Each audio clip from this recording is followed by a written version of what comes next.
So take a moment as we begin, going for refuge.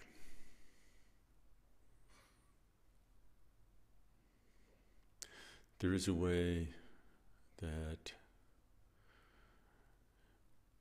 going for refuge embodies, it includes the act of separating out what is central and important and allowing the peripheral competing concerns in the mind to go to the side.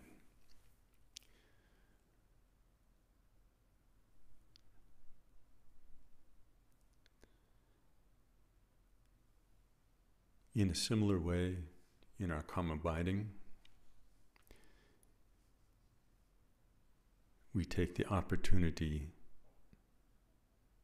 to place in the center the cultivation of continuous or more continuous awareness. Place that at the center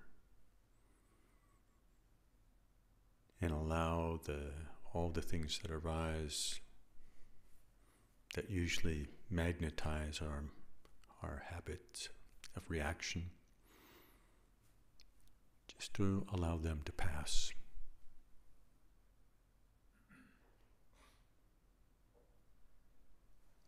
So let's just take a moment or so and settle in with refuge and bodhicitta. And after a moment, Bob can lead us in the refuge prayer.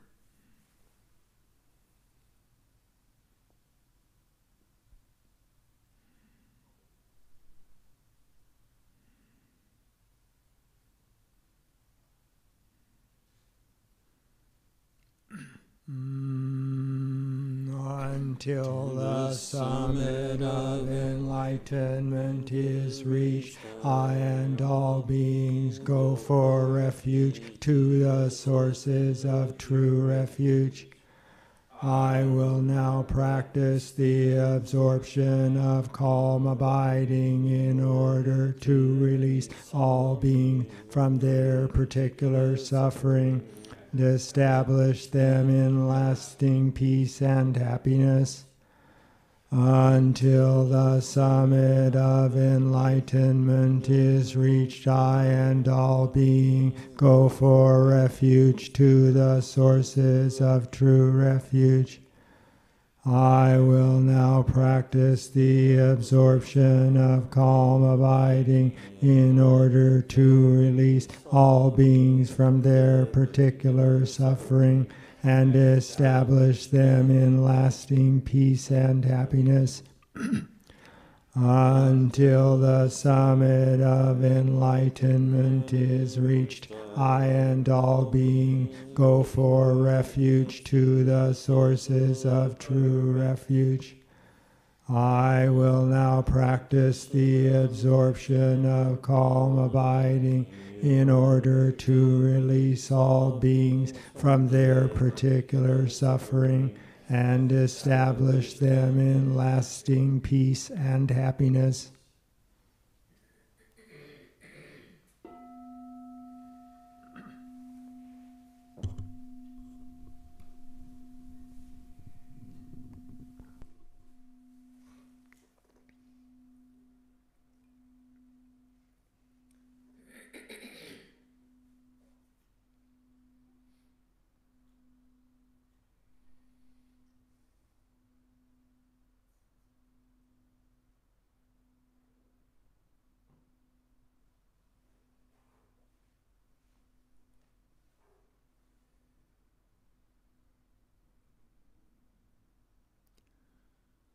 Settle in with your calm abiding practice.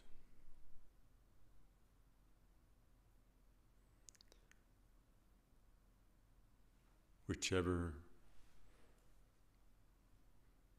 variety of the practice that inspires you.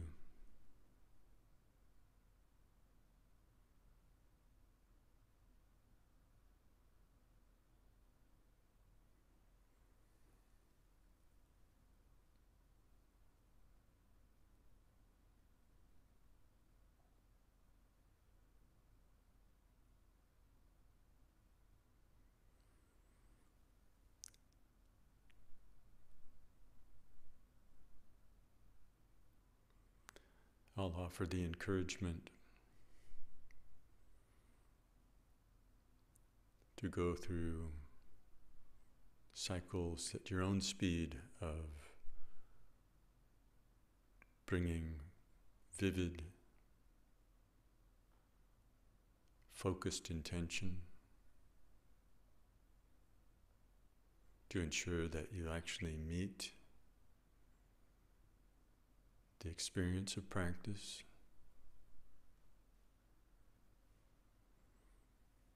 in times of relaxing.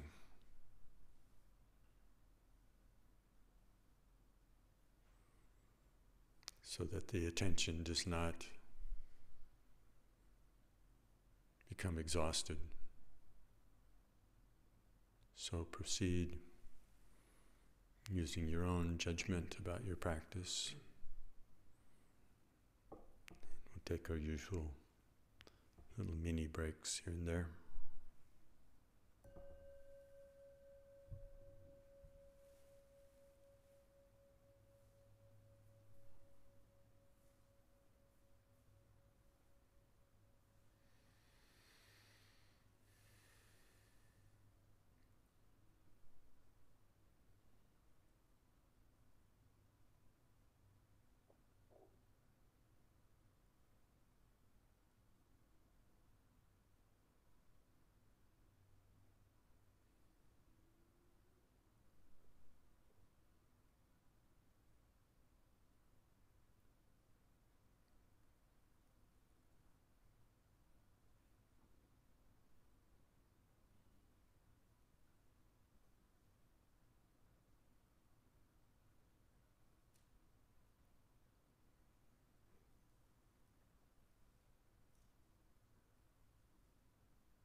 this virtue may I quickly realize Mahamudra and establish all beings without exception in this state.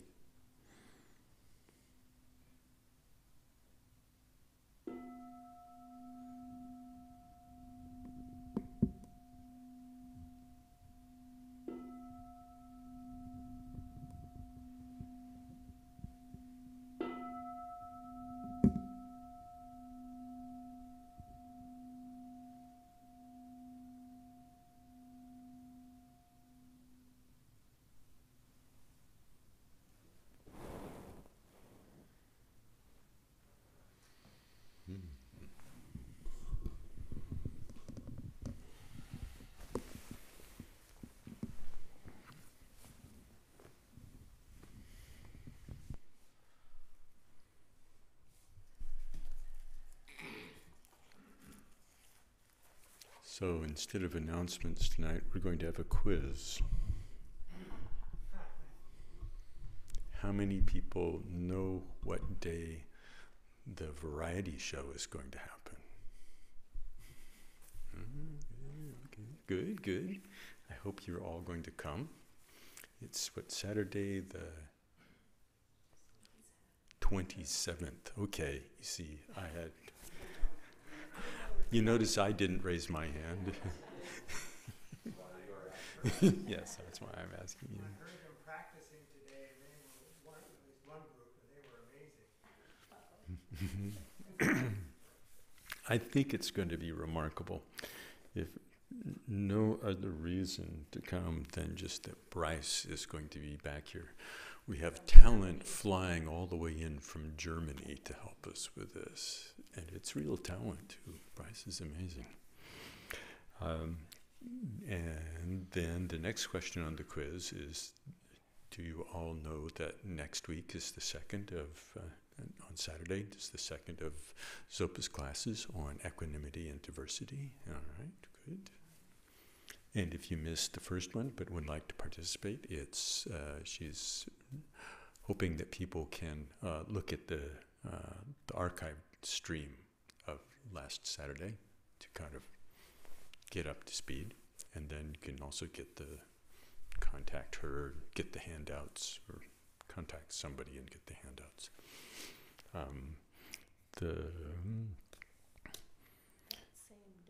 That same day, we also have I'm not going to put this on the quiz. This would be extra credit if you knew that there was a work party out at SCOL with an opportunity for sleepover and pancake waffle breakfast, courtesy of Anthony Kimball. If you haven't been out to the retreat land, it's a great time to be out there. It's beautiful. It's just really remarkable. So I really strongly encourage people to go out and connect with the land, connect with that place of practice, connect with the environment. Then, of course, I wouldn't even ask this one because everybody would know that Michael and Tim are going to do the mind training retreat in November. But some of you might not be aware that in November, this would also be the extra credit question. If you knew that I was going to lead the Guru Yoga session on Saturday, November 17th. So that's on there.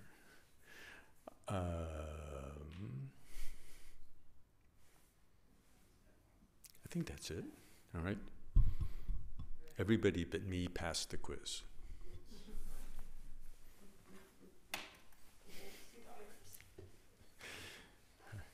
So if you want to get a cup of tea or whatnot, we'll just dive right into Q&A here, see what's on your mind so we can clarify, see what we can uncover in the mysteries of Dharma practice.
Generosity shows up as the first one. Yes. When you're at the feet. John, it's the first one. Yeah. And it's, what would you need in order to? Polar. What's the prerequisite I go for for the generosity? pamplemousse. No, polar, the equivalent in polar. Oh, the ruby red Have grape. to have something to give. But Also, the pyramid of generosity doesn't depend. ruby rouge. They call it pamplemousse. Ruby rouge pamplemousse. When you ask that question, you have to Michigan? have, Yes. you have to have confidence and And LaCroix is how they pronounce. Yeah. And there's the piece of it. You to Yeah, be able to but be able to have to be that's like what you would say. Yeah, in French. That's the sense that they don't pronounce it correctly, but they with good a nature, French names. intrinsically I love it. endowed No, we're going to hold those like the drawing themselves. it's not actually any kind of circumstance. So that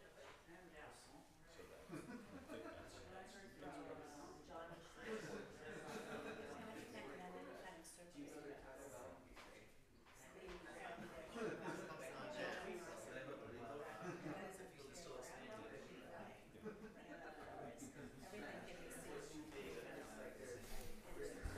so there, but it's a very important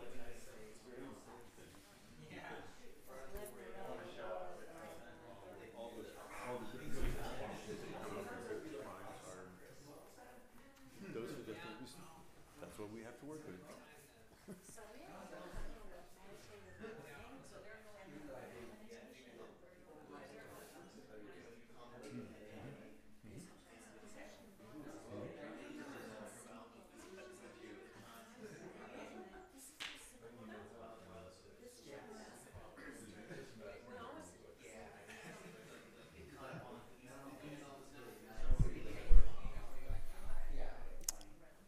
All right.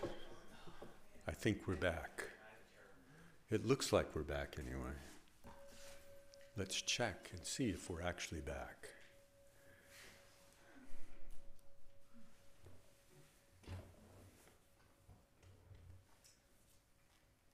All right. Now I'm back. Oh, sure.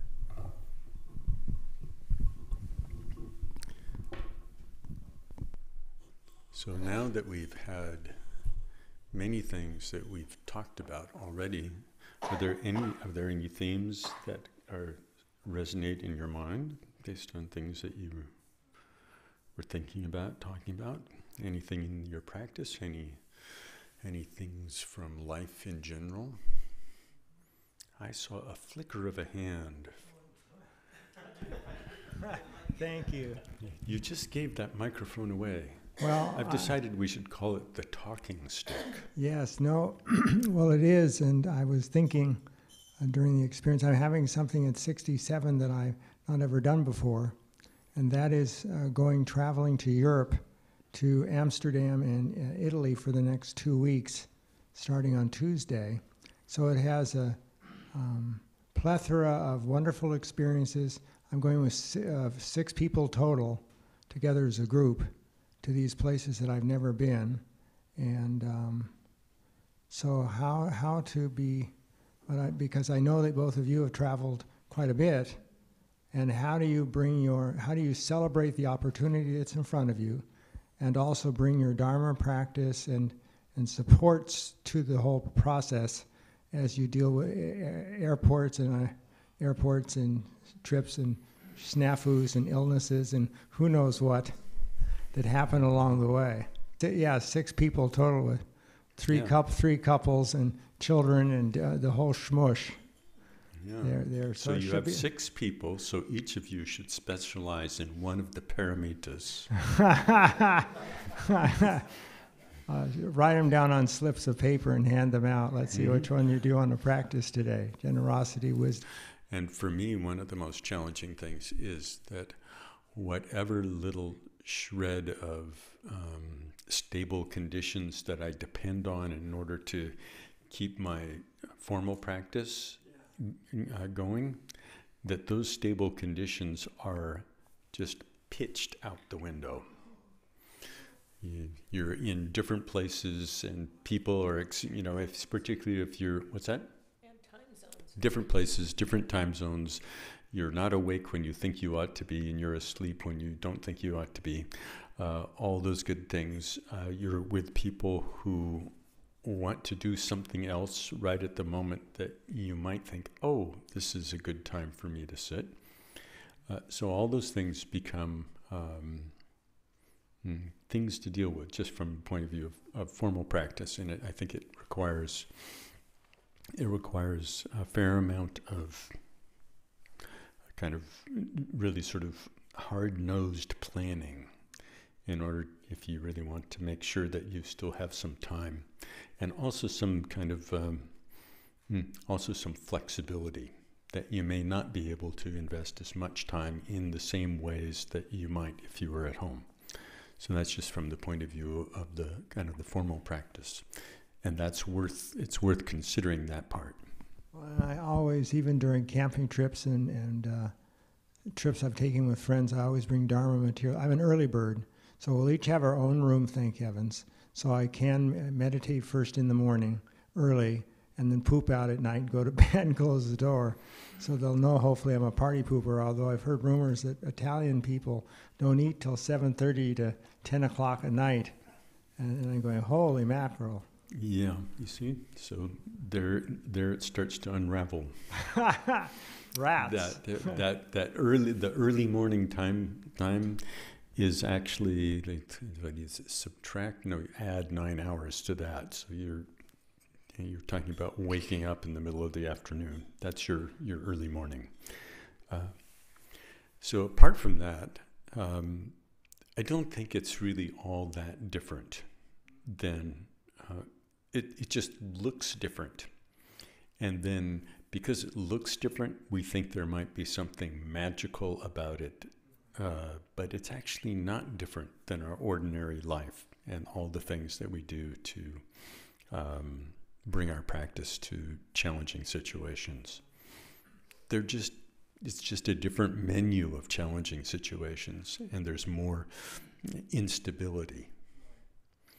So having some, just as with any kind of effort to bring your practice, it requires intention beforehand.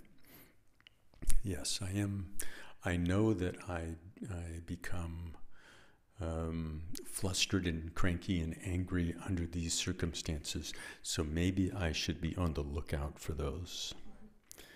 And when I find that I actually have missed the signals and turn into the cranky monster, then to try to do something about it. In my past life, I did become sometimes a cranky monster when my tickets were lost or different kinds of things. And who knows, it will a repeat. I mean, the situation, tickets may be lost or planes may be missed or who knows what may happen. And just, I think I've learned the Dharma has helped a bit with greater flexibility with that process. Yeah.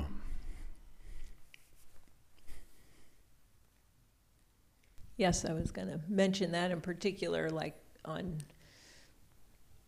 people have high hopes when they're traveling, I'm going to do this and see this and whatever, and so then, I didn't know that the Uffizi was closed on Mondays or whatever it is, you know, and so these disappointments, it's a great time to, not just for yourself, but when you're in a group, to also help everybody feel okay about what change might have unexpected thing might have happened, or just support the flexibility sense for beyond yourself, and That's a great helping idea. others to see the next, the good thing about it or whatever. And I know we traveled with a number of people just a year ago, and 6 people.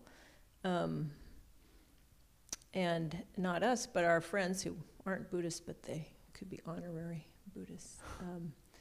They are, it's like we'll be riding a train or whatever, and you go off, come back, and now they're like best friends with the people in, who they're sitting next to. I mean, they're just always, or they're, if it's a server in the restaurant, they're like engaging with them, and they just make friends in that way with pretty much anybody, and it really adds this dimension to the trip, rather than just, well, I'm just here getting my things out of it, but they just really take an interest in the people whose country they are in, or whoever fellow travelers, whatever it is. But I just can't imagine you doing anything like that. No, I suspect I might. Yeah. What do you? Thank you. That's very good suggestion. Now, I have one question, because I heard rumors that you might have experienced your earth suit not quite feeling up to par. What do you do when your earth suit's sick or going, ugh, freckles?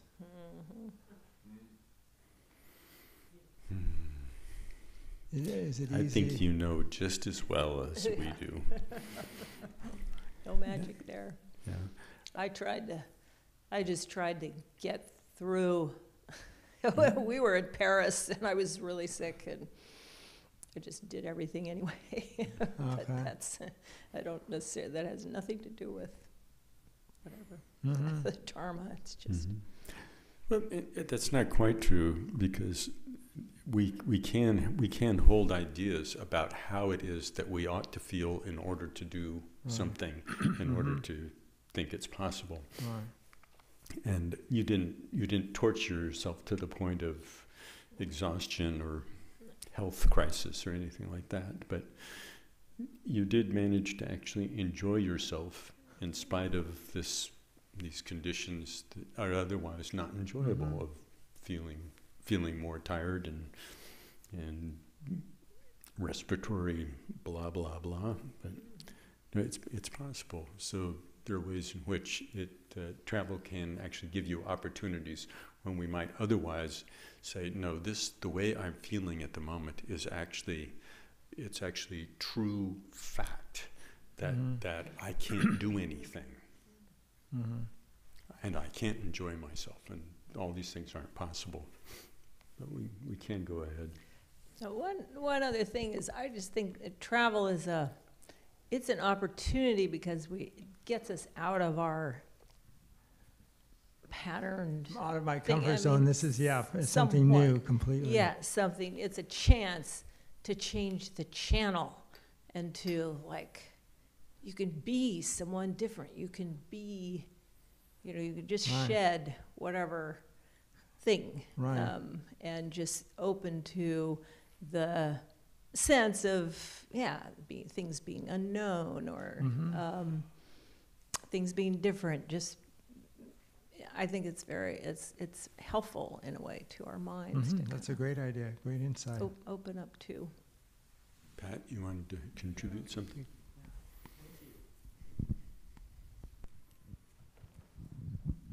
I was just going to share this great little piece of marketing that I've heard. I'm sure I'm not the only regular PBS viewer here, but they have this sponsorship from this cruise line, and the guy comes on and says, one of the great things about it is you not only do you get to go and see people, but they get to see you. And it's really true that you get to be, you're an emissary of you know, our culture is, and you know, that's a big part of travel. I mean, that's the other side of travel. That's a really positive thing. We can be emissaries of the Buddhas and Bodhisattvas. Exactly. In disguise as ordinary beings. Due to that.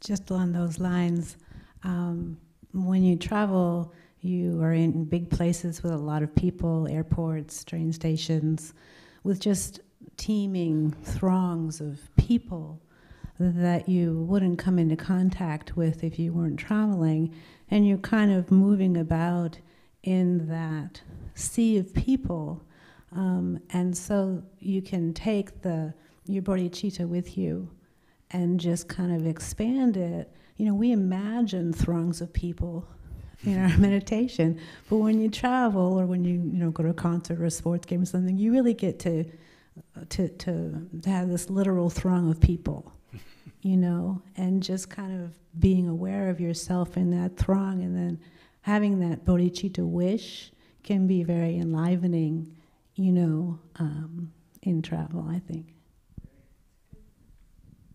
One of my favorite airport stories along those lines, which I've told on a number of occasions, but it left a big impact on me when back in, it must have been in the 80s, 1980s, when His Holiness the Dalai Lama came to Portland at the invitation of the local Tibetan community for some R&R. And they whisked him out to Seaside and stayed in some hotel there. But we all went to the airport. This is pre-security, so you could just wander anywhere, go out to the gate. And so there were quite a few people, not massive throngs of people, but he wasn't quite the Dharma rock star that he is today. But so he came out, and there were people at the various gates. And one of the things that he did was, as he walked along, obviously people were there to see him, but he looked at each person. And it's like, you know, really sort of looked like, oh, you, and you, and you, and you, and you. And that left a huge impression on me of this completely ordinary thing, but instead of just kind of doing the rose parade queen wave and kind of to the masses, where it just kind of everybody, those are the masses. But that kind of sense of being in a throng of people, but having that sense of individual connection, or kind of taking individual beings seriously and connecting. It did something. It actually, I could say, it changed my life, and it's true, it did. But those are the kinds of things. But as I'm thinking about it, and in part in connection to something that we were talking about earlier, we're thinking about, well, a lot of people don't have the opportunity to travel elsewhere. So then I'm thinking, oh, how could you could actually gain the benefits of sort of mentally stepping into the mindset of being a tourist in your own environment, so that you meet things fresh, so that you're trying to see something beyond just the habitual way of looking at things. We get on the bus, and if we take the bus, we get on the bus, and we know how the bus works, and we just but to have a fresher sense of it, a fresher sense of the people, a fresher sense of the environment, to step outside of our expectations in the way that we kind of shut ourselves down to, and kind of drift off into our internal oblivion or obliviousness. So, yeah, I think it's worth looking at things from that perspective too.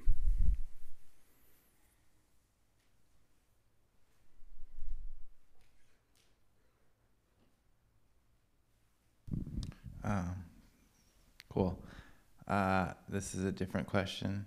First, I wanted to say, I was thinking about that a lot because there was a comic or something where he was talking about, or she, I can't remember what, but they were talking about how as like, for fun, they'll just try to pretend like they're a medieval peasant and that they're in like the modern world and looking around and seeing everything through their eyes. Like, whoa, what is this amazing wood? Wow, it's so warm in here. You know, what are these lights? Are they glowing from God? Anyway, so I had little epiphanies while I was sitting, and one was like seeing like all the thoughts that were popping up. Everything was just sort of like the they're just all the refuges that are not the Dharma that I can go through. And, you know, there's throngs, to use that word again. And it not even, like, even the ones that came up in my brain aren't even maybe the tip of the iceberg about the immensity of all the various refuges that we all go into that are not Buddha mind. So, or ordinary mind. So, my realization to some degree was that in all these refuges, how am I to try to work on renunciating all of these things while not really throwing them out? You know, I'm not gonna sell my dog tomorrow or get rid of everything that I have. While also like say, tell your sweetheart to beat it. Yeah, just like get a life. It's not mine. Bye, everybody. No, so I was like, okay, so how can I work towards figuring out how to pull myself back a little bit and not go for refuge in these things, but just sort of renunciate them and not be obsessive about them. And then eventually, you know, my mind will be clearer. So then all of those things, it will just be more Buddha mind, you know, it will be the vastness of mind. So anyway, question. Okay. All right. So since that's a lifelong endeavor, that's probably the first thing to recognize about it. It's a lifelong endeavor. It's not like, oh, you haven't found the switch yet. Oh, there we have perfect refuge. That's obviously not how it works. Though it's easy to think that it might be, and that we're the only ones that haven't been told where the switch is hidden. It's kind of easy to think that in some kind of strange way, that when we look at it, it's like, how dumb is that? That nothing works that way. Nothing big works that way. But I think there are two pieces in refuge, and one is recognizing the limitations of things that have limitations, and that's a gradual process. And again, and when I say it's like, so tomorrow you wake up and you tell your friends, your family, and everybody, just, you know, don't stop bothering me. I'm obviously attached to you, so could you please go away? Right. It's just there's something else. We don't solve the problem just by telling everybody to go away and stop bothering us. But we can gradually come to recognize in our relationships those aspects of our habits that cause friction, that cause a sense of burden on others, that obscure our own potential well-being. That's just kind of the sort of innate potential. So part of it is on the side of renunciation, kind of letting go of those things. But those have to be, maybe I could just to be kind of simple-minded about it, and kind of put those into two categories. One are categories of things like,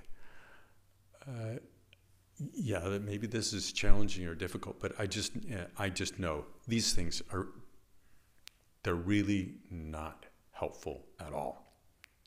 So I'll just make a list of those, and we just won't go there. And I mean, that's kind of, in a certain way, you could say sort of like that's the AA approach to alcohol. It's just like, that's not a kind of a negotiable item. You let go of it. That's not something on the list. But apart from those things, there are all the things that are kind of, they're more subtle. Like eating. We could invest a huge amount of time in becoming total gourmet foodies and just take complete refuge in elaborate food. But we can't solve that by just saying, well, I'm going to stop eating. It's not the same kind of thing. So within that, we have to gradually unfold those things and look for the things that are most problematic first, kind of the biggest things, and work with them in a kind of a gentle, gradual way. So that's one piece of it, is kind of the renunciation side. But the other element in refuge that I think is it's kind of overlooked in a certain way is the aspect of those things to set aside. There's also those things to cultivate, kind of the inspiration side, to how to cultivate and nurture our connection with things that are really positive. So there's kind of the draw. There's the draw, and that I think is that's really important, because if we only work with the renunciation side, pretty soon it's all going to feel like, oh, but I'm either grossly or subtly attached to everything. And it's just too hard to work with. If I give it all up, I'm kind of like, I'm sort of emotionally, I'm broke. There's nothing left in the bank. So the piece of cultivating the kind of deeply positive things and connecting with those, really kind of nurturing our connection, when we discover, say, through the formal practice of the four immeasurables, if we're working with loving kindness, and we actually find out, actually, I don't have to wait for something in the environment or someone to do something for me to respond in turn with a sense of kindness. It's actually something that I can nurture so that I can meet situations with that kind of mind. So those are things that are kind of, they're positive. They're enjoyable. It's easy to be inspired by those things. So to spend a lot of time on those, and then to gradually, those things that you've figured out that nope, that's just not on the list.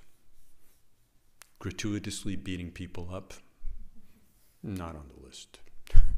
All kinds of other things. You just say, nope, that's just not on the list. But the other things where we have to work with all the circumstances in our life, then that's sort of a gradual approach, a kindly gradual approach, where we actually see what's problematic and what the element is that we actually need to let go of. Cool. Thank you. I think my question is kind of the opposite, or different side of it. I'm wondering about spiritual bypassing, like using the Dharma to avoid areas of our psyche that need to be worked on. So the phrase that comes to mind, I think, in mind training is self-liberate even the antidote. Meaning, like, you can get into using Dharma as a refuge away from addressing sides of your personality or sides of your past, and you can kind of placate those parts of your psyche without addressing them, and kind of take refuge in Dharma in like a superficial way. I've been looking at like more Jungian things like our shadows or things that we don't want to look at, and using faith or using practice as a way to avoid those. I'm just wondering if you could speak to that. So I guess that's my question. Mm-hmm. Self-liberate, even the antidote, is not actually relevant in this. That's something else. That's in the context of the mind training, where we have regard all phenomena as dream, and then examine the nature of unborn awareness. And I think is the next one, liberate the antidote, or is that one has to do in that case with once we've become familiar with the methods, sort of familiar with the formal way of reminding ourselves to look in a fresh way, to be able to let go of even that reminder perspective. Yeah, the way that I've, I guess, taught myself is through Chogyam Trungpa's book on the mind training, and he describes that progression of slogans, as he calls them. And he'll say that there's a pitfall where we get attached to emptiness, and we could say everything's empty, so why does anything matter? So that's the kind of pitfall that he's talking about with that slogan. Yeah, you could interpret it in a lot of different ways. That's only one of them. But in a certain way, I'd give the same answer. That there are certain kinds of things that we cultivate, that we're drawn to cultivate. There are other things that are actually more difficult, that are not so pleasant to deal with, and that's the realm of renunciation.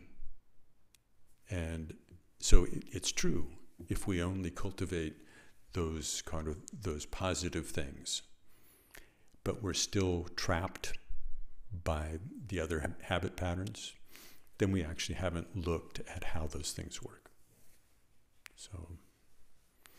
So yeah, spiritual bypassing, there's a lot of different ways that people use that term. But I tend to think that that it's no different than any other kind of bypassing. It's no different than any other way that people ignore, avoid stuff, or go for the good stuff, go for what's pleasant and avoid what's unpleasant. It's sort of no different than that. Yeah, I think at some point you just have to see that pattern, regardless of where you put that energy. Yeah. Yeah. Sometimes sometimes when I've read it,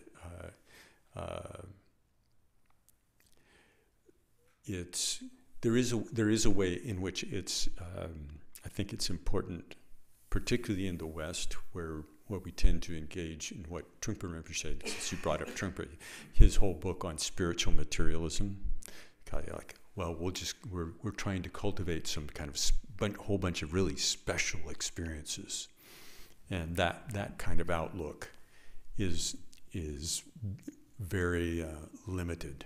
It's kind of it's kind of a dead end in itself. It's very self-referential. It's very self-reinforcing. I am going to have special experiences. I am going to be a great meditator. It's all like that. So it misses the whole side of actually unraveling the fundamental attachments. It misses that whole piece. And there is a way in which I think we're maybe more prone to that. But sometimes I look and I think, no, actually the way some writers talk about it, it's as though, oh yeah, the Dharma is okay, but first you better come and spend several years doing therapy with me first, because the Dharma is not going to deal with any of that.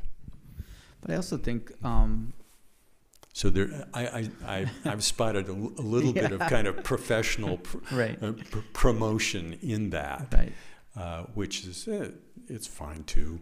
Yeah, come talk it'll about work, your childhood for 5 years before you go off into the upper realms and work on yourself.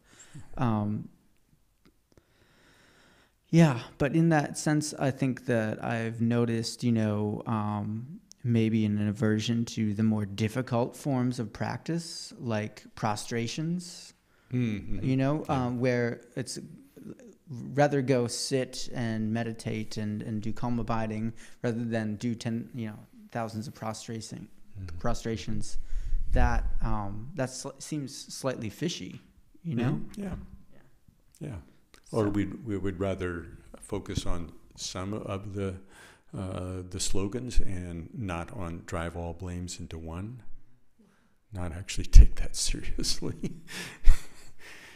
I guess it's just, those things come up in practice, and I wonder how to work with them, because you do see your ego coming up in different places. So I don't want to do that practice. That's too difficult. Rather do this practice. That seems easy, And there's something there. You have to balance those things, because without some sense of the draw, the practice will just become kind of this sequential torture.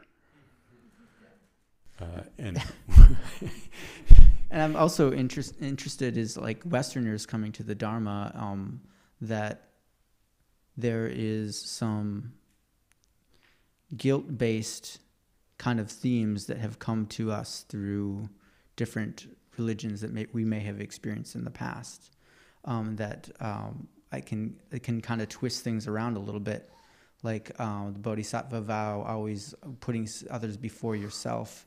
The Bodhisattva burnout, always thinking about somebody else and never doing self-care. That's not good either. So I think that it shows up in different ways. Yeah, ineffectually focusing on others. If we actually really could focus on others, it would actually mean that we had done the internal work in the first place. So that notion that we kind of get ahead of ourselves and think we're going to be heroic, even at sort of some kind of inverted guilt-based heroics. I will be so guilty that I'm going to be a hero of guilt. There are ways that we do stuff like that I think are more culturally specific to our situation. Dora? Yeah, I'm just reminded of some of the things Lama Eric reminded us of at the retreats last month, and this does seem like this whole topic is, it seems to go all over the place. So this is just some part, but he reminds us, I feel like sometimes we don't emphasize the ethics branch of the practice here in our talk. I think we kind of assume it, or we kind of think people read about it and study about it on their own, and so every once in a while we've had a class or something, but not very often. But that's just one of the, that's one of the three major divisions of, in the Dharma is ethical discipline and, and one of the paramitas and et cetera. So that whole piece of examining our actions, body, speech, and mind, and cultivating more positive, less negative in that area, that's something that it's easy maybe when you learn about this practice or that practice, I'm going to do that and do that. And if we didn't talk about ethics, then you could skip that, right? Maybe I don't need to do that. But we need to have the understanding that that is actually fundamental. And then another piece that Eric was reminding, one of the typical, or the, let's say, traditional standard, what we call the seven branch prayer usually, but it's the sevenfold practice. Eric, I think, makes a good case for translating it that way, because it really is it's a practice. It's not just a prayer. It's like 7 things, 7 items of practice. And one of those is confession. So it's about acknowledging the things that we've done that haven't been skillful, and trying to, bring those to light, and really making a resolve to stop doing more of that same thing. And being, it's interesting, we have in the Vajrayana, we have the practice of Vajrasattva, so that's, involves visualization, but inside of that, there is also the confession piece. And so we can get, I think it's possible to do a sort of a bypass of the, that sort of acknowledging piece, and just, well, isn't it all about saying the mantra and just visualizing Vajrasattva, and not thinking about what I do or say or have done, or Yeah. And so I think that's a place where we can do a bypass thing, and find out that the practice doesn't. Eric was also, he's recommending, like, if you have sort of people in your life that you have bad blood with, that you're sort of on the outs with, like, try to address that. Try to do something about that. Don't just think about it in your, don't just like kind of have that and then you're doing your practice here. I think confession is a good example, and I think I'm at risk of starting a conversation rather than asking a question.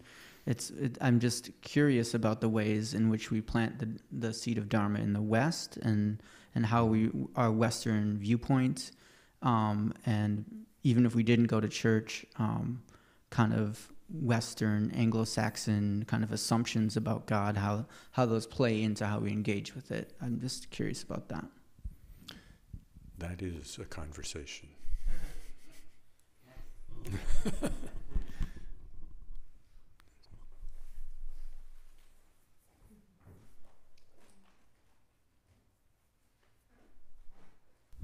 Yeah, I think we've talked about that a little bit before, sort of like recreational Dharma. Something that I've definitely spent a lot of time with, thinking about and engaging in it. It's kind of how I got here, was engaging in Dharma as a pastime, and then winding up here. I have a question about practice in the early morning. I am adjusting to a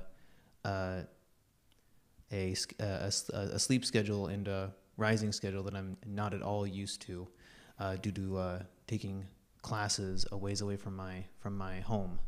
I have to get up at 5 o'clock in the morning 5 days a week in order to get to class on time, and even then, sometimes I'm cutting it a little close.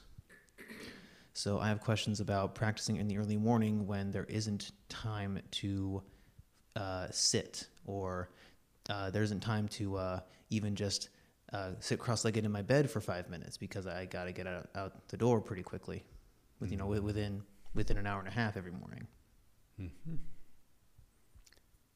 4:55. I can't eat.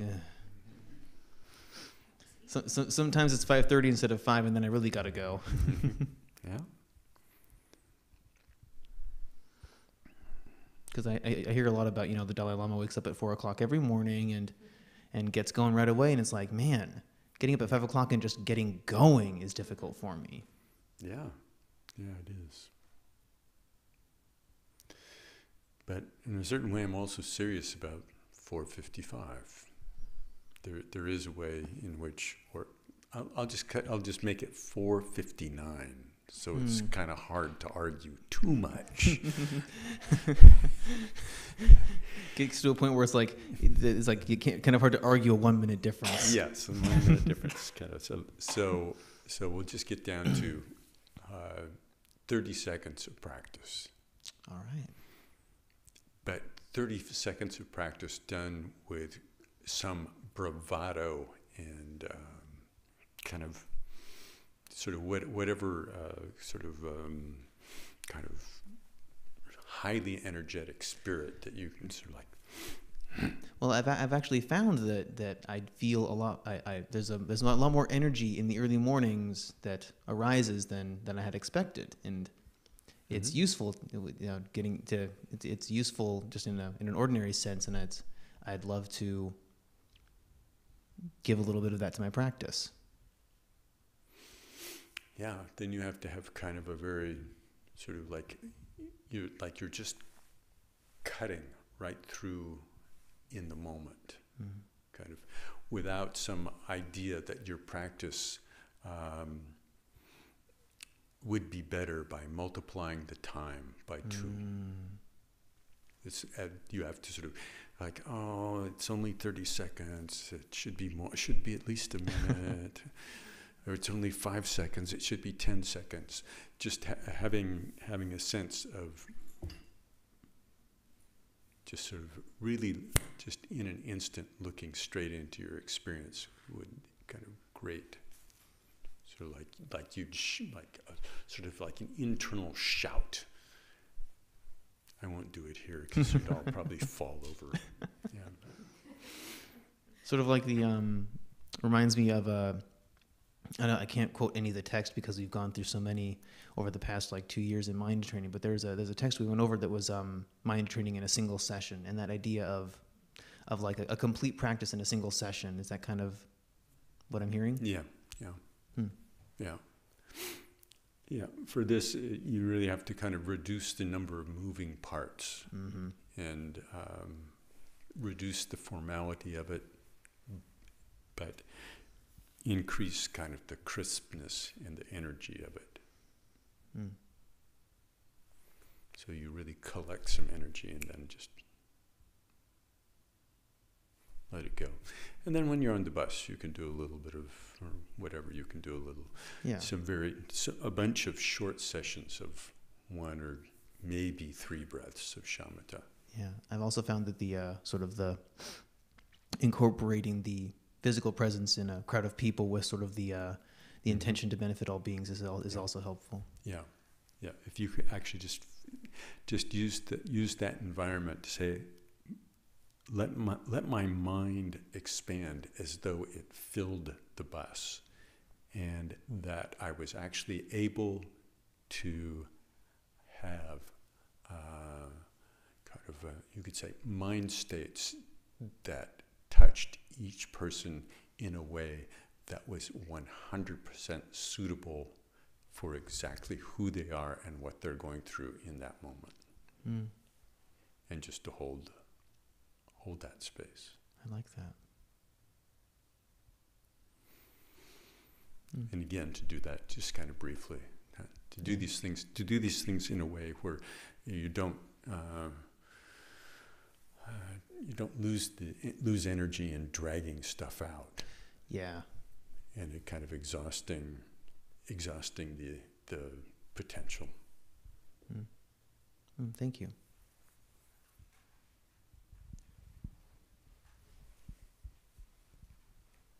Well, there's nothing wrong with having your main practice session be in the evening.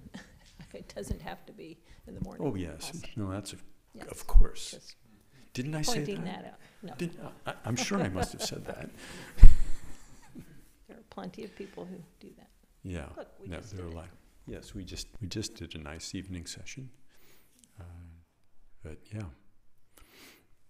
But it is nice to do something in the morning so that you just kind of just shift, kind of set something up for the day.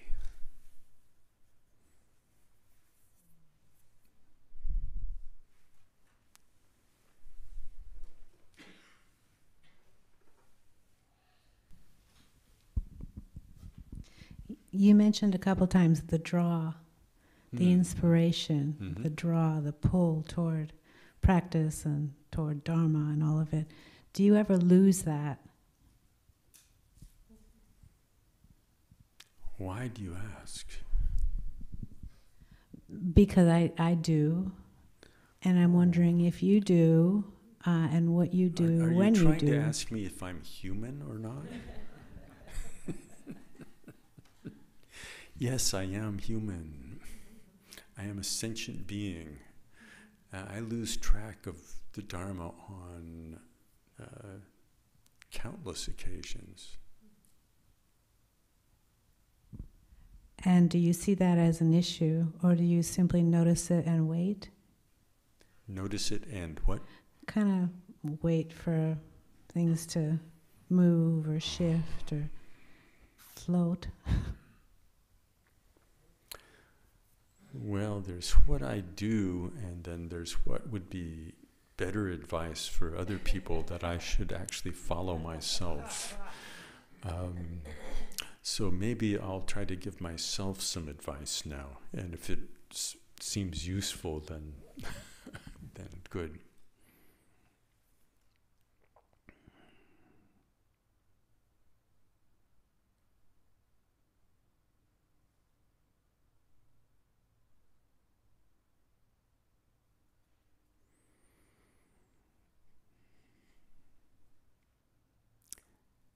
I've been exposed to so many teachings and so many moments of practice that they could inform me all the time if I just remembered. I know my life could be transformed if I just remembered. But I don't remember. So what can I do to enhance my recollection of my aspirations?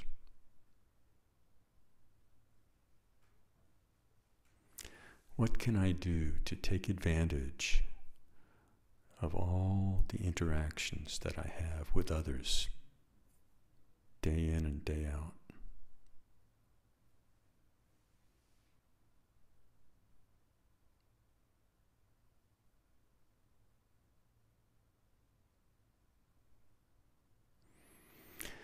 There is no simple answer. I've not found one anyway. Except for when I fall down, I get up. Whenever I remember. Whenever I figure out that I've fallen down.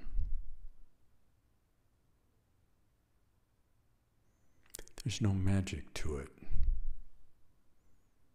If there was magic to it, progress in practice would actually be just almost not an issue.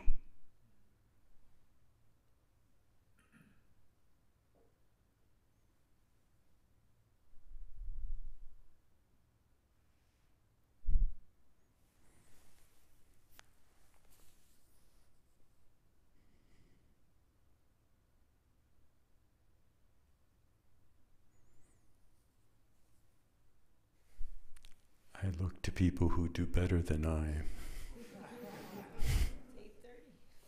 8:30. Now, that was a cheap way out, DeCoursey.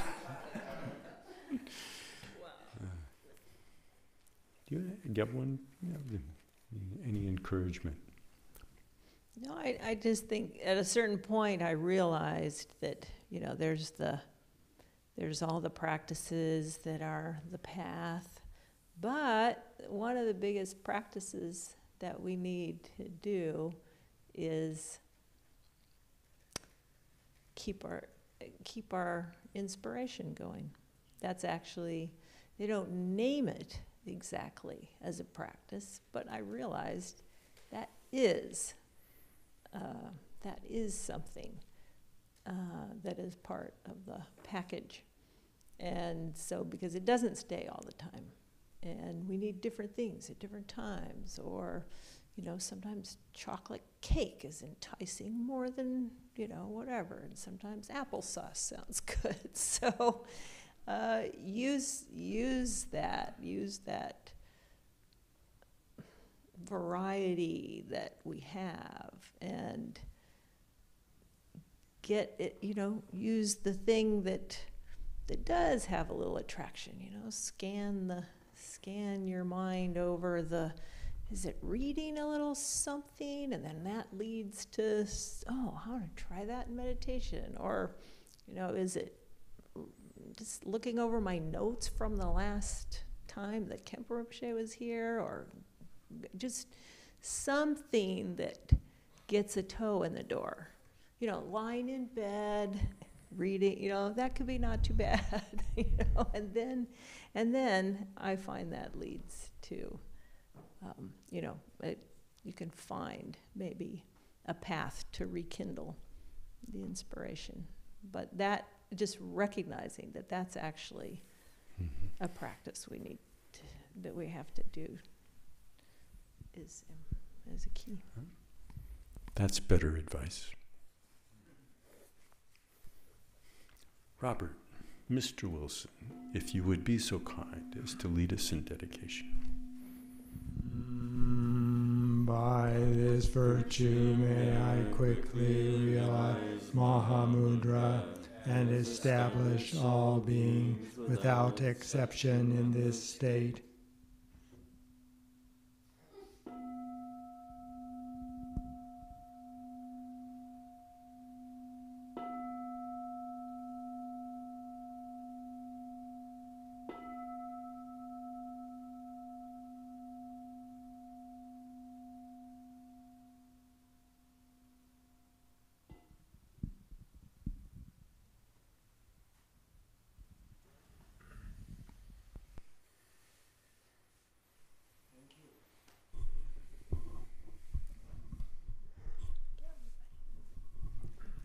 Merci beaucoup.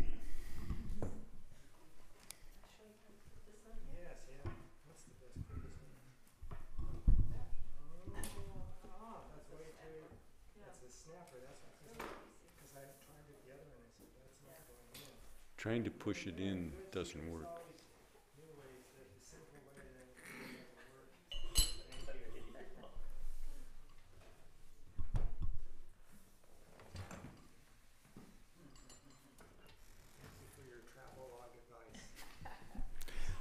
Enjoy your trip.